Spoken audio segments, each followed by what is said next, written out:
What's up? This is Cabe Sipes, owner of Custom Audio Reimagined in Rossville, Indiana. You may know me from the shop. You may know me from Pimp My Ride as the fabricator. You may know me as the fabricator from LLN's Rock the Boat, or you just may know me from Knowledge Fest and you've came to my classes before.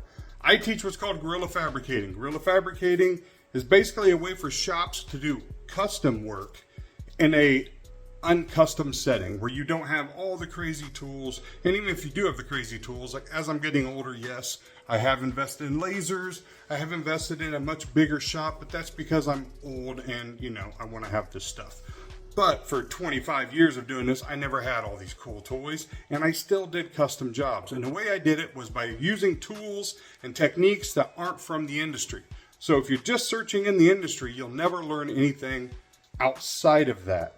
And there's a whole world of crazy tools that people use in the other industries that work in ours. Perfect example. Let's say you have a pod. So this is something you'd learn in my class and how you can get the product. You have a pod here, the tweeter doesn't fit, right?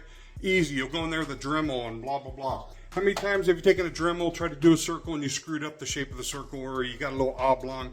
It's covered by the tweeter, that's fine, but in your mind, you know that kind of looks like right? There's nothing good about that. So I can show you how to, in under 30 seconds, be able to enlarge it to where the tweeter drops in perfect. Doesn't need any mounting, no screws, no nothing on the back, because this thing is locked in, and it's done by using a tool from the metal industry, a deburring tool. This is what you stick in a hole and you screw metal and you spin it around, it takes away the burrs of the metal. This works on plastic like you wouldn't believe. 3 around that circle, perfect. Took away the plastic I needed, got in. A lot of people may do this, but I know a lot of you don't, because I've seen a lot of you at the sanders. Also, let's say you have a customer with a sub enclosure. Now this is just an example, so this is the face of a sub enclosure. Notice that is nice and soft. So that's pretty cool. So then when you take this nice soft, you can cut crazy designs into it, and then how much do you think a customer would pay if you could do that to their sub enclosure? You could do a whole front of a sub enclosure for under $30 your cost. Very cheap, very easy, lightweight, and you don't need anything but hand tools to do this. It's very simple. But this is not from our industry. This is from a completely different industry.